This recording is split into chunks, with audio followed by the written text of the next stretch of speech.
Bonjour famille, j'espère que vous allez tous très bien, que mon message vous trouve en parfaite santé. Dans cette vidéo, nous allons analyser ensemble les matchs du 18 septembre comme à l'accoutumée, 10 matchs. On va chercher une cote 24 cette fois-ci. Ceux qui veulent jouer ce coupon-là, vous rentrez dans le groupe Telegram. Le code coupon OneXBet ainsi que BetWinner seront partagés. Je suis un peu grippé, je ne vais pas être long dans cette vidéo. Le premier match sur lequel je voudrais me prononcer, c'est le match qui oppose Hellas Vérone à Bologne. Actuellement, les deux équipes, Bologne, depuis le début de la saison, n'a pas encore perdu de match et c'est une équipe qui marque dans pratiquement l'ensemble de ses matchs depuis l'ouverture. Quand vous prenez l'équipe de Bologne, bien qu'ayant perdu deux confrontations, voilà, dont l'une des confrontations en préparation, cette équipe-là arrive quand même à montrer une belle image. Donc c'est un match qui sera assez intéressant, un match dans lequel on assistera à pas mal de buts. Je pense que dans ce match-là, il y aura au minimum un but partout. C'est la raison pour laquelle je suis allé sur la base du fait que dans ce match, il y aura 2 buts dans le match, simplement parce que je suis convaincu à 1001% que les deux équipes puissent trouver le chemin des filets. Il y a Sivasspor qui joue face à Ankaragucu au niveau, n'est-ce pas, de la Turquie. Actuellement, Ankaragucu n'a pas encore perdu de match cette année. Sivasspor est super en forme et Sivasspor c'est une équipe, une machine à but. Généralement, l'ensemble des matchs, n'est-ce pas, de Sivasspor se solde par au moins 3 buts. Et Ankaragucu c'est une équipe qui marque depuis l'ouverture, sauf le dernier match face à Fenerbahçe où ils n'ont pas pu trouver le chemin des filets. En plus, les deux formations se sont confrontées plusieurs fois, ils se connaissent. Ils sont assez expérimentés les deux.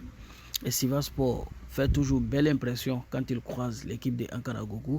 Mais ce qui est impressionnant, c'est que dans leur match, au moins une équipe marque toujours 2 fois depuis qu'ils se rencontrent. Donc je pense que l'histoire va se répéter. Dans ce match-là, au moins une équipe peut marquer 2 fois. D'où le choix, n'est-ce pas, de plus d'1,75. C'est un total asiatique. Il y a Grenade qui joue face à Chéron. Actuellement, nous tous on sait que l'équipe, n'est-ce pas, de Grenade n'est pas en forme. C'est la pire, c'est l'une des pires défenses du championnat espagnol. Alors que l'équipe de Girone est l'une des meilleures attaques depuis la saison dernière. Une équipe qui a pu marquer dans l'ensemble de ses 20 derniers matchs. Vous pouvez vérifier ça partout. Vous verrez que l'équipe de Girone, n'est-ce pas, dans ses 25 derniers matchs, a toujours trouvé le chemin des filets, même quand il perd. Quelle que soit l'équipe que Girone croise, Girone parvient à trouver le chemin des filets. Depuis plus de 25 matchs, comme je vous l'ai dit. Les deux se sont confrontés à 2 reprises, en 2010 et puis en 2011, dont une victoire pour Girone et une victoire pour Grenade. Demain, ça va être un match de séparation. Je pense que ça peut se solder, soit peut-être par un nul. Donc, quand vous regardez les matchs de Grenade, vous constaterez que c'est une équipe qui encaisse beaucoup. Mais quand vous regardez les matchs de Girone, vous allez constater simplement que Girone est simplement une équipe qui vraiment marque dans la plupart, n'est-ce pas, de ses matchs. Voilà, cette équipe-là a marqué dans l'ensemble de ses 25 derniers matchs. Je pense que demain encore, ils vont marquer. Et vu le niveau actuel de Grenade, je pense que Girone pourrait partir au moins avec le nul. D'où le choix, n'est-ce pas, de Grenade ou nul et Grenade marque simplement. Parce que je vois leur victoire, sans vous mentir. AEK Football qui joue face à Degerford.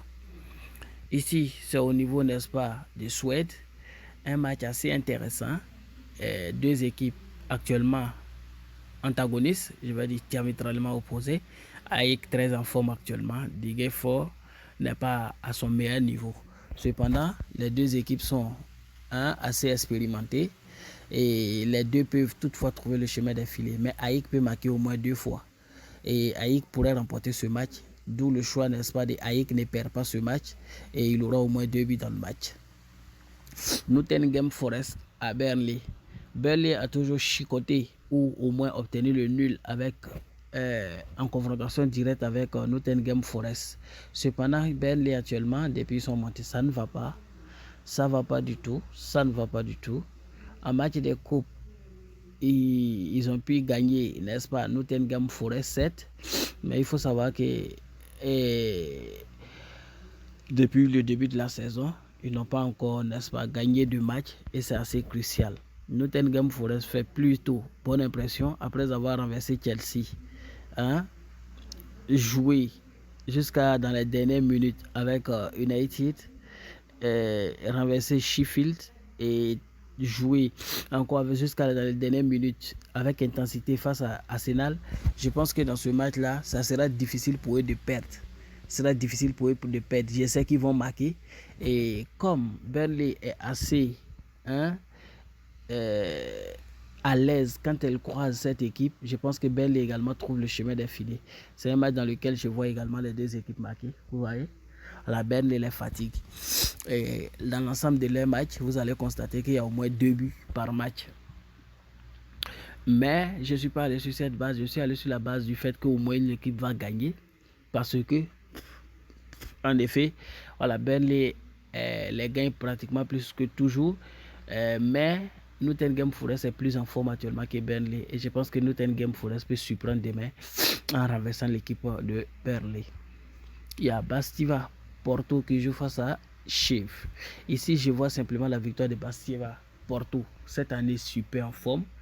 Une équipe qui est en train de monter en puissance, à l'instar de l'équipe de Braga, voilà, qui est montée en puissance. C'est ce qu'ils sont en train de faire. Je pense qu'ils vont gagner le match contre Chiev, qui a une des pires défenses, n'est-ce pas, du championnat portugais actuellement. Et actuellement, Bastiva Porto, ils sont super en forme. Voilà, vous allez constater ça à travers la confrontation directe. Ils ont pu renverser Benfica, renverser Portimonense, nul avec Casapia et 2-0 face à 2-1 face à Estoril. C'est assez intéressant parce que le championnat portugais est très dur, très dur que la Ligue 1 même. Voilà. Donc, obtenir de tels résultats, surtout face à Benfica, il faut croire que c'est une très belle équipe. Chiev, je vous l'ai dit, c'est une des pires défenses du championnat. Ils encaissent, même s'ils parviennent à marquer tantôt. Voilà. Je pense qu'ils devraient perdre ce match. À la rigueur, c'est le nul de Boavista. D'où Boavista au nul et 0,5 buts pour Boavista parce que je sais qu'ils vont marquer. Il y a Odense qui joue face à Silkeborg. Ça, c'est au niveau, n'est-ce pas, de Danemark. J'aime bien ce championnat parce que c'est un championnat qui est un peu prolifique à l'image, n'est-ce pas, du championnat de Russie. Les buts peuvent se marquer en quelques minutes, en quelques secondes, comme en Russie, comme je vous le dis toujours. Le championnat russe, c'est un championnat où en 2 minutes, en 3 minutes, ils peuvent te marquer 2-3 buts. Donc c'est pourquoi j'aime bien ces championnats. Ici, les deux équipes actuellement sont simplement des machines à but. Marquent pratiquement dans l'ensemble de leurs matchs. Quand vous regardez Olsen sur les 6 derniers matchs, ils ont toujours trouvé le chemin des filets. Quand on descend aux 7 derniers matchs, ils ont toujours marqué. Et il y a un seul match où même ils n'ont pas trouvé le chemin des filets 2 fois. Silkeborg également, c'est une équipe qui marque beaucoup. Vous allez constater qu'ils marquent au moins 2 buts par match, sauf le match face à Midtjylland où ils n'ont pas trouvé le chemin des filets. En combinant ces deux éléments, je sais que simplement les deux équipes pourraient trouver le chemin des filets dans ce match parce qu'ils ont le même niveau actuel. Olsen est mieux classé, mais dans ce match-là, voilà, ça sera un peu, n'est-ce pas, une grosse surprise, peut-être. Voilà, Silkeborg peut toutefois marquer. Voilà, d'où le choix, n'est-ce pas, de 3 buts dans le match parce que quand on regarde leur confrontation directe, c'est vrai que toujours les deux ne marquent pas, mais la plupart du temps, une équipe trouve le chemin des filets 2 fois. Tu vois, donc aller sur la base du fait que les deux marques dans ce match serait un peu compliqué, mais 3 buts, c'est carrément possible. Atromitos qui joue face à Volos. Ça, c'est au niveau, n'est-ce pas, de Grèce. Ici également, vous constaterez que j'ai pris un total asiatique de 1,75. Voilà. Dans ce match, je pense qu'il peut y avoir 2,5 buts également. C'est pourquoi j'ai fait ce choix. Atromitos est simplement une équipe qui marque dans pratiquement l'ensemble de ses matchs. Quand vous regardez Volos, vous allez constater également que Volos, c'est un seul match, notamment les matchs de coupe, de qualification de coupe face à Panathinaikos qui n'ont pas trouvé le chemin des filets. Sinon, ils marquent beaucoup.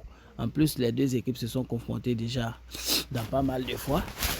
Voilà, ils se sont déjà confrontés plusieurs fois.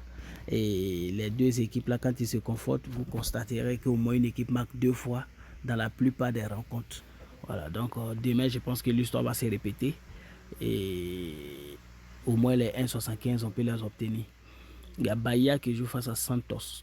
Ça, c'est un match assez intéressant. Santos est très expérimenté. Santos est très expérimenté. Mais cette année, ça ne va pas chez cette équipe, surtout défensivement. Alors que Bahia est dans l'une de ses meilleures formes. Je pense que dans ce match-là, il n'aura pas nul simplement. 1 ou 2. Et je sais que même Santos peut marquer. Ils peuvent surprendre et gagner le match. Ou encore perdre, mais ils peuvent marquer. D'où le choix de 1 ou 2. Et équipe 1 trouve le chemin des filets parce qu'ils sont les plus en forme actuellement. Il y a Fatih Karagümrük qui joue face à Hatayspor au niveau, n'est-ce pas, de Turquie encore. Ça, c'est un match aussi qui est un peu à l'image du premier que j'avais cité. Ici, je pense à 3 ou 4 buts. Voilà, d'où le choix, n'est-ce pas, de 1,75. Voici un peu mon point de vue sur l'ensemble des 10 matchs sélectionnés pour la journée. Ceux qui veulent jouer le coupon, vous l'attendez dans le groupe Telegram. Famille, bonne chance à nous.